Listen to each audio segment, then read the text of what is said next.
It's time for the two-man wall with Johnny Ward and Adam Russell. And every preconception or every belief about the Premier League was absolutely thrown out the window this weekend, unless you are a firm believer that Everton are going to win the league or something like that, or that Solskjær is going to get sacked any day soon. Adam, I could not get my head around Villa and Liverpool. I just could not get my head around that. I thought that, as much as Adrian is maybe a small bit of a liability, that's one thing. But, I said Man City conceding 5 against Leicester was shameful. Liverpool then concede 7 against Villa. Yeah, a bit of a coupon buster this weekend. It was a difficult one for the punters. I don't think I had a single selection come in from last week's show.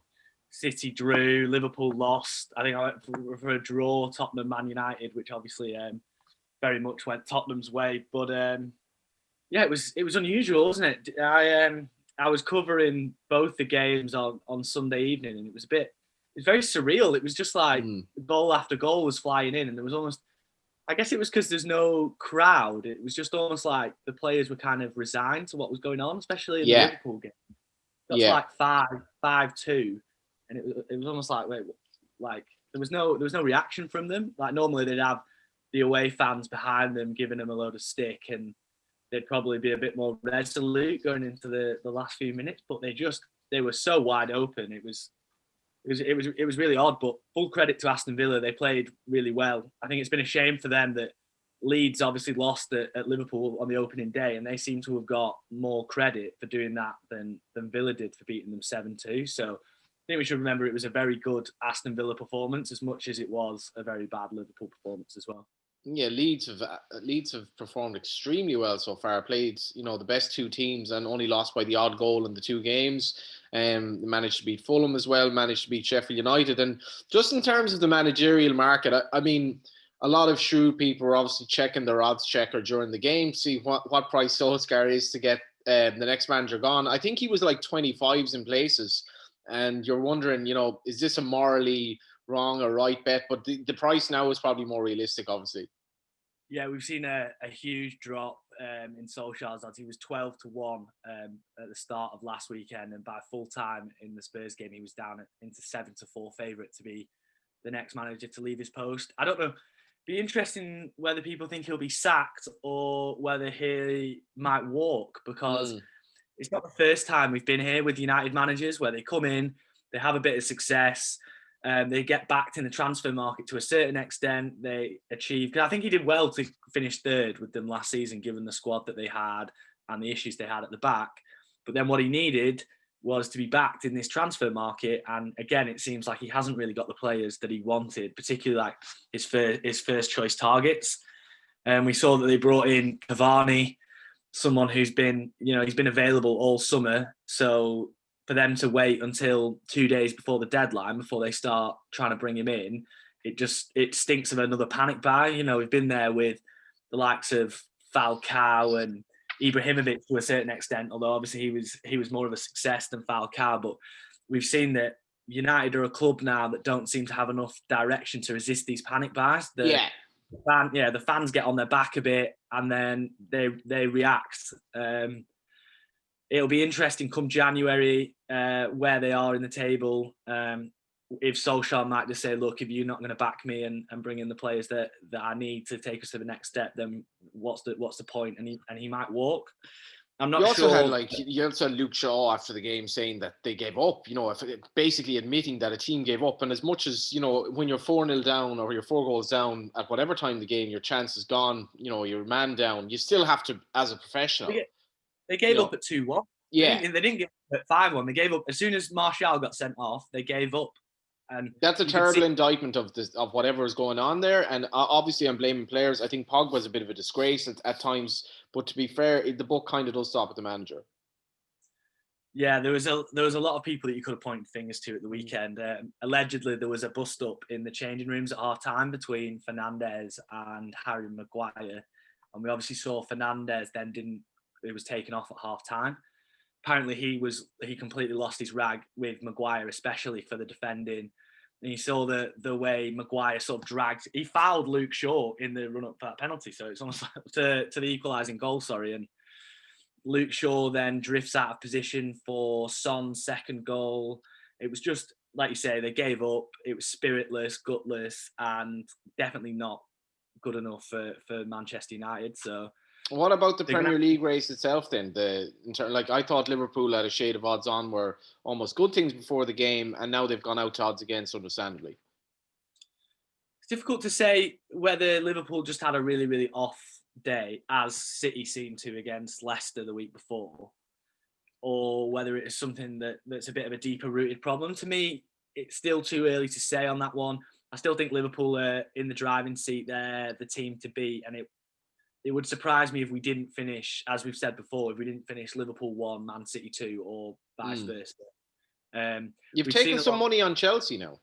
Yeah, we've taken a 4-figure bet on Chelsea to win the league at 12s this week, which I thought was really interesting, given that there hasn't really been a clear sort of indication from Chelsea that you go, okay, well they might win the league. If anything, I was expecting. There's been a lot of talk about maybe Tottenham being contenders after the result at the weekend. I thought we might have seen some money there, but no, as you say, we've seen some reasonably big money back in Chelsea this week, which is interesting. Yeah, on the international front, so Jack Grealish, I didn't see the Liverpool Villa game, but by all accounts, one of the other players who could be playing for Ireland against Slovakia on Thursday, and could be like let us go, are you? Yeah, I think we're okay on Grealish, not so much Rice, but like what a player Grealish is. I love him as a player. But interesting in terms of the England midfielders market, which is a special that you guys have. Yeah, I thought what was interesting about Sunday's game was obviously Ross Barkley made his debut after joining on loan from Chelsea in the week. And the way particularly him and Grealish kind of dovetailed, and it was good to see Barkley making those runs beyond the centre forward and getting into the box. Barkley could have had a hat-trick by half-time. He had some really good chances. He obviously got one that was deflected off his left foot, but him and Grealish both played really well. Grealish is the current favourite on our England midfields market, which is you get 1 point for a goal and 1 point for an assist, and obviously whoever has the most points at the season is the winner. Grealish is the favourite at 2-1. It's hard, particularly with the way we haven't really seen much of James Maddison so far this year.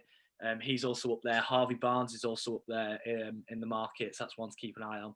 But Barkley, I think he's worth keeping an eye on in terms of a price move, and he's currently 10-1 in the England Midfield Hopefuls market. That is an interesting price. Yeah, I think he's going to play a lot of football in the next sort of 6 months compared to maybe the likes of Foden, who's probably going to be sort of rotated in that City team. And I think I'm not necessarily sure he'll come out on top in this market, but I think in 4 or 5 weeks we'll see that Barkley might have made a movement in from 10-1, so it could be worth backing that. Your shameful indifference on Scotland and Ireland's plight as they try to get into the Euros has to be called out here. And it's me who's actually going to give the odds for the two games. Scotland v Israel tomorrow evening, Thursday, 21-20, the Scots, and Ireland go to Slovakia behind closed doors, marginal second favourites at 9-5 as the Stephen Kenny revolution takes itself into game 3. And as much as we're gone into another sort of level of lockdown over here across the country, we're all very excited by this. We don't have Seamus Coleman, but we more or less have everyone else, and I think we have a great chance of beating the Slovaks. Yeah, you'd think, wouldn't you? On paper, the Irish squad looks kind of as strong as I've seen it for a while. What do you think? Yeah, but we also have, we have a lot of strikers now coming through that. Troy Parrott is injured at the moment, but Adam Ida rather at Norwich is gonna, I think he's gonna create waves.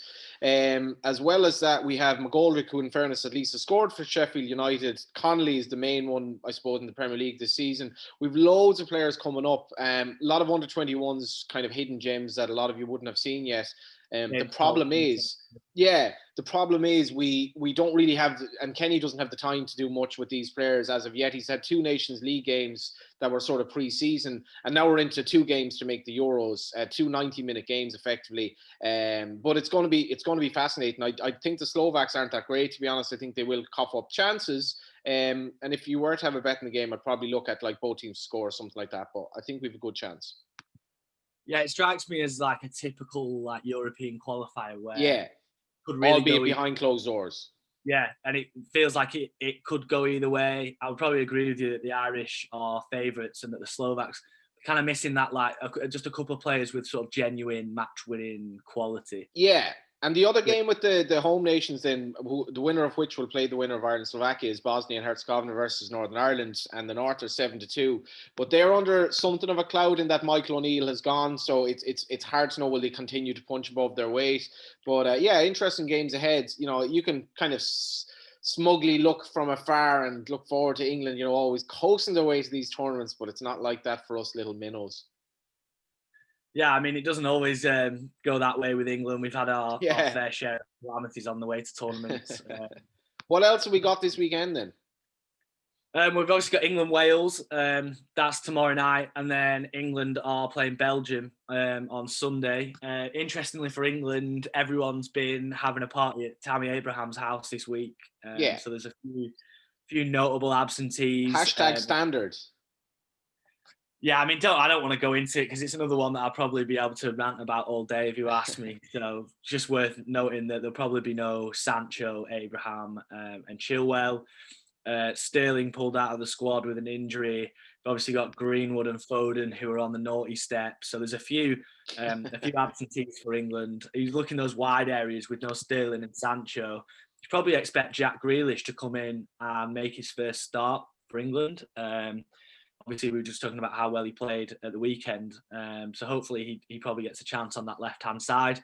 I fancy him at 13-5 to score any time. I think he will get a lot of freedom in that England side. They've obviously got the three midfielders to protect the back four. And he should just have a bit of a free roam on that left-hand side. So I fancy him to pop up with a goal. If we wanted to extend the odds a bit with the old STARSPORTS.BET tool, yes, I'm going for England to win to 0, over 2.5 match goals, and Grealish to score at any time, which comes out at 10-1 with the Build-A-Bet. We're going to conclude on a rather obscure note. You've a strong fancy on Sunday, which I wasn't expecting. Yeah, it was just one that I picked out when I was looking through the cards. Poland and Italy are playing on Sunday as well. It's a repeat of their Nations League clash from 2018, which Italy scraped 1-0 in Poland. But this time they've got quite a few absentees. None of the Napoli lads have joined up yet. They've had a few COVID complications, which has ramifications for the Ireland game, because Slovakia have a player that, to the best of my knowledge, I'm not even sure he can play. I'm not sure Napoli are actually going to release him. And my own team, Galway United, Adam, in the League of Ireland, got 2 cases this week. So our game is called off the weekend. We're in a scary situation if more of the squad get it. We don't know, are we going to have like games basically being given to the other team? But in any event. What's the protocol like for that over in Ireland? Obviously, here the clubs get a certain say, and once X number of players have had to pull out with COVID or whatever, they can say, okay, we'll rearrange the game. Is that the same over in Ireland as well? I'm actually not 100% sure, but this was the first one that's been called off because of a legitimate case, and it's so that's not too bad. So we've gotten, like, most of the season is actually not that far from being over now. But 2 players out, if it gets to, at the moment the game's going to be rearranged. But Galway have gone on a brilliant promotion run. So if we did manage, we don't really have much room for manoeuvre. So if the game happened to be given to the opposition, we're screwed. So it's really delicate. So anyway, here's hoping. Yeah, we've obviously seen a bit of an outbreak at Liverpool this week. They've obviously now got 3 players self-isolating. So the international breaks come at the right time for them, but it'd be interesting to see if we have any sort of similar situations throughout the season with sort of multiple players testing positive, and then how the Premier League responds to that. But yeah, anyway, back to the Nations League. Poland against Italy. The Italians are missing a few players, and I really fancy the Poles to get a result, especially at 14-5. The Italians are evens, but 14-5 for the Poles. I think they'll get a win. Lewandowski will inevitably score, as he always does. So that's my nap for the weekend. 14-5 for the Poles to beat Italy on Sunday. Poles apart. Yeah. Poles apart. That was the 2-man wall. Thank you as ever, Adam, and enjoy the rest of the week in terms of all the football. Yeah, and you, Johnny, enjoy. Looks like some sunny weather in Ireland over there, so enjoy it. It's beautiful this morning, and hopefully the sun is shining on Friday as we advance this beautiful Irish nation to a game against the North or Bosnia and Herzegovina. And thank you for watching.